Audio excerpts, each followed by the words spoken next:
پہلی بات میں مولانا سے معذرت کے ساتھ عرض کروں گا، مولانا نے فرمایا تھا کہ یہاں ایمان بہت ہے، نمازی اکثریت میں ہے، مجھے ادب کے ساتھ اختلاف ہے، ایمان نہیں ہے، یا قرآن جھوٹا ہے یا ہم میں ایمان نہیں ہے۔ قرآن کہتا ہے انتم الاعلون ان کنتم مومنین، اگر تم مومن ہوگے تم ہی سربلند رہو گے، ہم تو سربلند نہیں ہیں، تو کیا کہیں گے قرآن جھوٹا ہے؟ ایمان نہیں ہے۔ ہمیں موروثی عقائد مل گئے ہیں اپنے والدین سے، ہم by birth accident of birth مسلمان ہو گئے ہیں، ہم نے اسلام کی کوئی قیمت نہیں دی ہے، اسلام کو کوئی تکلیف جھیل کر اپنے لیے اختیار نہیں کیا ہے۔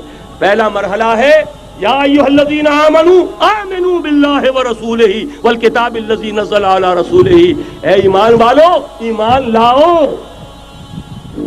ایک درجے میں تو ایمان والے ہو کہ اقرار باللسان کر رہے ہو، آمنت باللہ کما ہوا باسمائہ وصفاتہ وقبلت جمیع احکامہ، اقرار باللسان وتصدیق بالقلب۔ آمنت باللہ وملائکتہ وکتبہ ورسلہ والقدر خیرہ وشرہ من اللہ تعالی والبعث بعد الموت، لیکن یہ اقرار باللسان ہے، کبھی ذرا دلوں میں جھانکو، تصدیق بالقلب ہے۔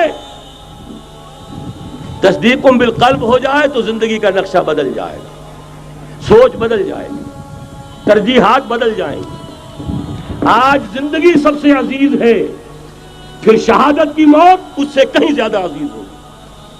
نشان مرد مومن بات گویم جو مرگ آئے تبسم بر لبے اوست۔ تو پہلا مرحلہ ہے ایمان کی تجدید، ایمان کو تازہ کرو، ایمان کو تازہ کرو، اور اس کے لیے منبع اور سرچشمہ قرآن حکیم۔ هو الذی ينزل علی عبدہ آیات بینات لیخرجکم من الظلمات الی النور۔ قرآن سے ہی لوگوں کو بلاؤ، تلاوت آیات کے ذریعے سے لوگوں کو کھینچو، یہ میگنیٹ ہے جو سلیم الفطرت لوگوں کو کھینچ لے گا، پھر اسی کے ذریعے سے تزکیہ کرو۔ یا ایھا الناس قد جاءتکم موعظۃ من ربکم وشفاء لما فی الصدور، تمہارے سینوں کے اندر جو روگ ہیں ان کا علاج بھی یہی قرآن ہے، پھر اسی کی تعلیم دو۔ یتلو علیہم آیاتہ ویزکیہم ویعلمہم الکتاب والحکمہ، یہ پہلا مرحلہ۔ دوسرا مرحلہ جو ایمان اپنا تازہ کر لیں، شعوری طور پر اللہ، آخرت، رسالت، قرآن، محمد الرسول اللہ کی ختم نبوت، اس پر ایمان لے آئیں شعوری طور پر، تجدید ایمان۔ نوٹ کر لیجئے سورہ نساء کی وہ آیت، یا ایھا الذین آمنوا آمنوا باللہ ورسولہ، ایمان لاؤ، اے ایمان والو ایمان لاؤ۔ جو لوگ یہ مرحلہ طے کر لیں وہ بنیان مرصوص بنے بیعت کی بنیاد پر۔ لیکن بیعت کون سی؟ بیعت جہاد۔ یہ جو بخاری شریف میں ترانہ آیا ہے صحابہ کرام کا، غزوہ خندق میں جب صحابہ کدالیں چلا رہے تھے، خندق کھودی جا رہی تھی، تو ان کی زبانوں پر ایک شعر تھا، نحن الذین بایعوا محمدا علی الجہاد ما بقینا ابدا، ہم وہ ہیں جنہوں نے محمد سے بیعت کی ہے جہاد کی، جب تک جان میں جان ہے جہاد جاری رہے گا۔ یہ جہاد کی بیعت، سید احمد بریلوی رحمۃ اللہ علیہ نے پہلے بیعت لی تھی بیعت ارشاد، پھر بیعت لی بیعت جہاد، اور اسے کہا یہ سلسلہ محمدی ہے۔ سلسلہ چشتیہ میں بیعت ہو گئی، سلسلہ سہروردیہ میں ہو گئی، سلسلہ نقشبندیہ میں ہو گئی، سلسلہ قادریہ میں ہو گئی، اب آؤ بھائی سلسلہ محمدیہ میں بیعت کرو، اور سلسلہ محمدیہ جہاد کی بیعت ہے۔ نحن الذین بایعوا محمدا علی الجہاد ما بقینا ابدا۔ اس جہاد کی بیعت سے منظم ایک امیر کا حکم، بایعنا رسول اللہ صلی اللہ علیہ وسلم علی السمع والطاعۃ فی العسر والیسر والمنشط والمکرہ وعلی اثرۃ علینا وعلی لا ننازع الامر اہلہ وعلی ان نقول بالحق اینما کنا لا نخاف فی اللہ لومۃ لائم۔ ایک حدیث متفق علیہ، بخاری میں مسلم میں بھی، یہ ہے وہ اسلامی حزب اللہ کا دستور۔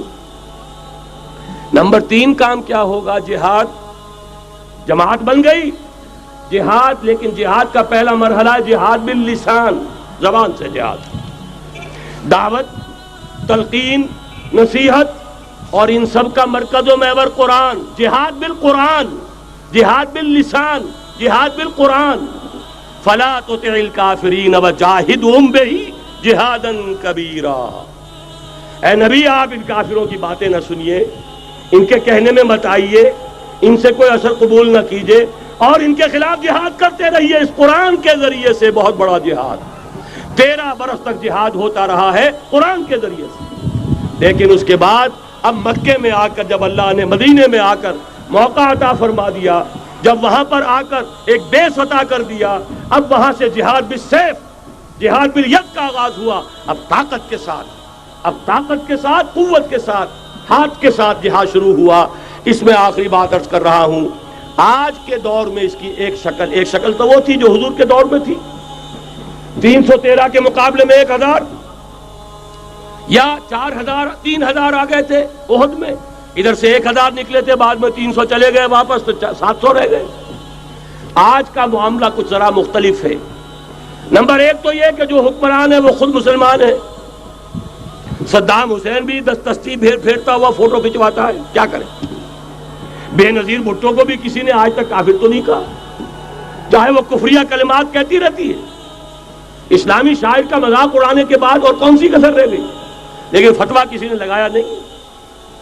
اسی طریقے سے حسنی مبارک کو بھی کسی نے نہیں کہا کہ کافر ہے۔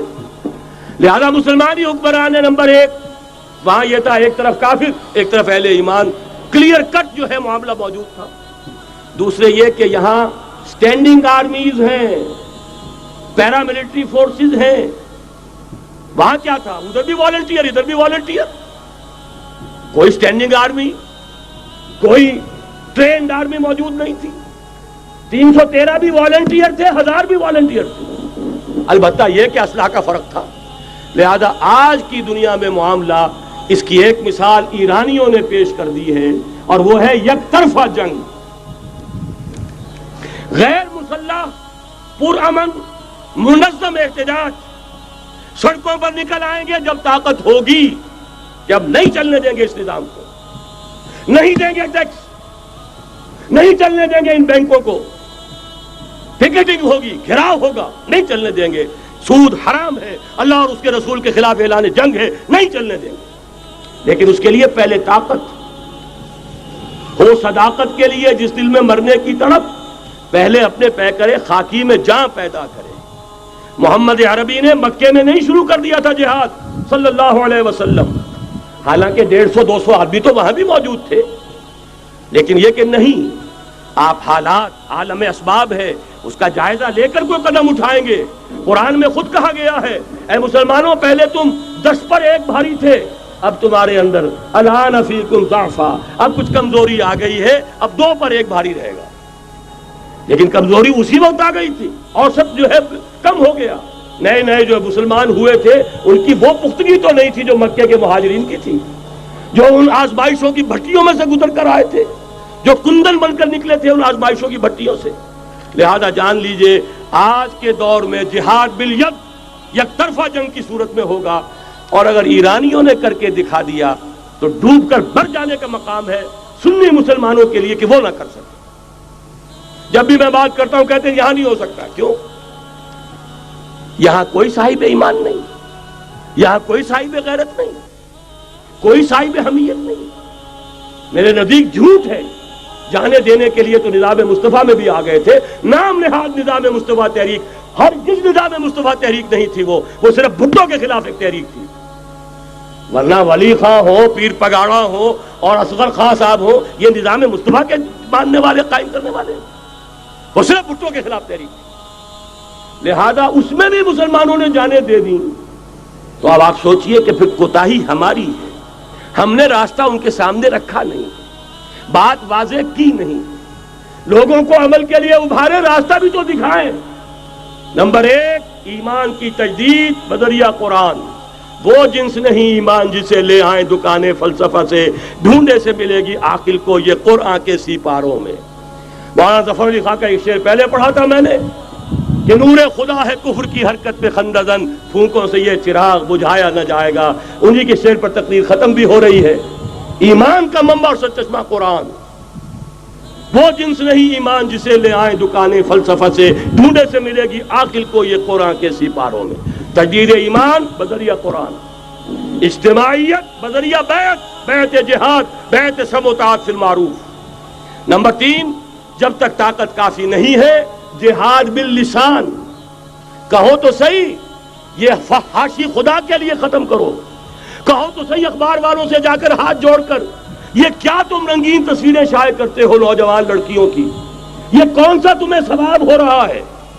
تم نے کس چیز کو ذریعہ بنایا ہے اپنی کمائی کا اور اپنی دولت کے حصول کا؟ کہو تو صحیح، نہ سنے۔ بہرحال اللہ تعالیٰ کے ہاں تمہارے کہنے کا یہ جو نہی عن المنکر باللسان ہے، تمہیں تو اجر و ثواب ملے گا۔ اور جب طاقت اتنی ہو جائے کہ ٹکر مول لینے کی پوزیشن میں ہو تو نکل آؤ، گھیراؤ کرو۔ شیعوں نے پاکستان میں بھی کر کے دکھا دیا، 50,000 نے جا کر سول سیکریٹریٹ کا گھیراؤ کر لیا۔ ابھی ماشاء اللہ جوان تھا، بوڑھا نہیں ہوا تھا، کل 3 برس، اور بڑے تنتنے کے ساتھ ضیاء الحق صاحب لے کر آئے تھے آرڈیننس، زکوٰۃ آرڈیننس۔ 50,000 نے جا کر گھیراؤ کیا۔ اگر ہمیں کمٹمنٹ نہیں دو گے کہ ہمیں ایگزمپٹ کیا جائے گا، نہیں اٹھیں گے، مارو گولیاں، مارو جتنوں کو مارنا۔ چیف مارشل اللہ ایڈمنسٹریٹر کی ناک رگڑی گئی زمین میں، کمٹمنٹ دی کہ جی میں آپ کو کر دوں گا، ایگزمپٹ کر دوں گا، وعدہ ہے، تب اٹھے۔ یہ ہے راستہ کام کرنے کا، یہ ہے طریقہ، لیکن تنظیم ہو، موب نہ ہو۔ ایسا نہ ہو جو ہوا مالاکنڈ میں، بیچارے صوفی محمد صاحب کہتے ہیں میں نے تو کسی کو گولی چلانے کا حکم دیا ہی نہیں، یہ گولیاں ویسے چل پڑی۔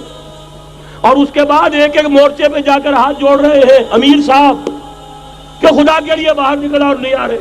یہ نہیں، سمع و طاعت فی المعروف، جو حکم دیا جائے، حکم ہو حرکت کرنے کا تو حرکت کرے، اور حکم ہو رک جانے کا تو رک جائے۔ اگر یہ نظم جماعت نہیں ہوگا، خیر وجود میں نہیں آئے گا، قربانیاں ہوں گی اور ضائع جائیں گی۔ چنانچہ ایک اخباری انٹرویو کی روح سے انہوں نے خود کہا یہ جانیں جو ہیں شہادت کی نہیں ہے، جانیں ضائع گئیں۔ حالانکہ مجھے اختلاف ہے، اس کو کہنا یہ چاہیے تھا کہ جس نے بھی خلوص میں اگر غلطی کی ہے، بہرحال اللہ کے ہاں اس کا جو ثواب محفوظ رہے گا۔ جان دینا آسان کام نہیں ہے، لیکن یہ ضرور ہے کہ نظم کے بغیر دی گئی ہے، اس کا دنیا میں نتیجہ نہیں نکلے گا۔ تو یہ میں نے عرض کیا آپ سے 4 نکات: تجدید ایمان بذریعہ قرآن، اجتماعیت بذریعہ بیعت جہاد اور بیعت سمع و طاعت فی المعروف۔ پھر جب تک طاقت کافی نہیں، نہی عن المنکر باللسان، مظاہرے کرو، لوگوں کو جا کر روکو، ہاتھ جوڑو، خوشامد کرو، باز آ جاؤ، منکرات کو چھوڑ دو، اللہ کے غضب کو دعوت نہ دو، اللہ کے غصے کو نہ بھڑکاؤ۔ لیکن جب طاقت کافی ہو جائے، منظم جماعت جو جانے دینے کے لیے تیار ہو، جو اپنے سینوں پر گولیاں کھانے کو تیار ہو، پھر میدان میں آئیں گے، پھر کہیں گے یا یہ منکرات نہیں یا ہم نہیں، یا تخت یا تختہ، اس کے سوا تیسری بات پھر کوئی نہیں ہوگی۔ اور اس کے لیے یہ ون سائیڈڈ وار، یک طرفہ جنگ ایرانیوں نے کر کے دکھا دی، ہلکی سی جھلک ہمیں بھی پاکستان میں دکھا دی۔ اب بھی اگر ہم کہیں کہ ہمارے سامنے راستہ نہیں ہے تو یہ سوائے اس کے کہ اپنے آپ کو، وہ جو اقبال نے کہا پتہ نہیں نام کیا ہے اس کا، خدا فریبی کے خود فریبی، عمل سے فارغ ہوا مسلمان بنا کے تقدیر کا بہانہ۔ راستے تو صاف ہیں، نشانات راہ بھی اب تو سامنے موجود ہیں، اگر اس کے باوجود ہم حرکت نہیں کرتے تو سارا قصور ہمارا اپنا ہے۔ جو باتیں میں نے عرض کی ہیں، اب ظاہر بات ہے ایک تقریر میں نے بہت سا مواد جمع کیا ہے، میری کتابیں ہیں، میرے کیسٹس ہیں، ان سب کا جو ہے اب جس کے بھی دل میں کوئی جذبہ ابھرا ہے، اس جذبے کو بہت قیمتی سمجھیے، جس کے بارے میں اقبال کا ایک خوبصورت شعر ہے: آرزو اول تو پیدا ہو نہیں سکتی کہیں، اور ہو جائے تو مر جاتی ہے یا رہتی ہے خام۔ اس لیے کہ یہ ماحول ایسا ہے، یہاں بری آرزویں پروان چڑھتی ہیں، دولت کی آرزو، شہرت کی آرزو، جائیداد کی آرزو اور اقتدار کی آرزو، لیکن یہ کہ کبھی دینی اگر جذبہ ابھرتا بھی ہے تو ماحول اسے غذا نہیں دیتا، آکسیجن نہیں ہے، وہ پودا مرجھا جاتا ہے۔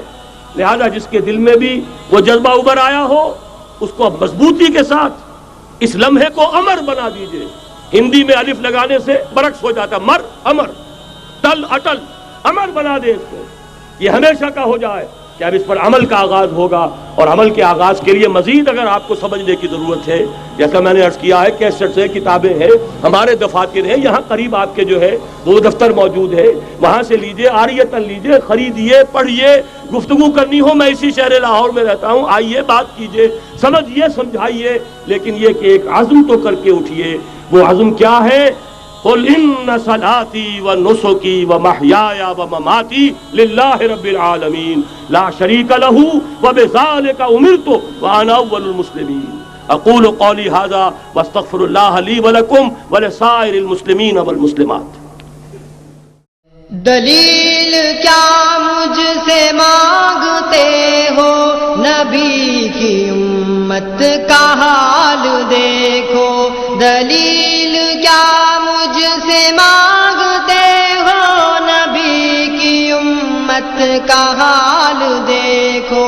قدم گھروں سے نکالنے کا، قدم گھروں سے نکالنے کا جواز تم کو بلا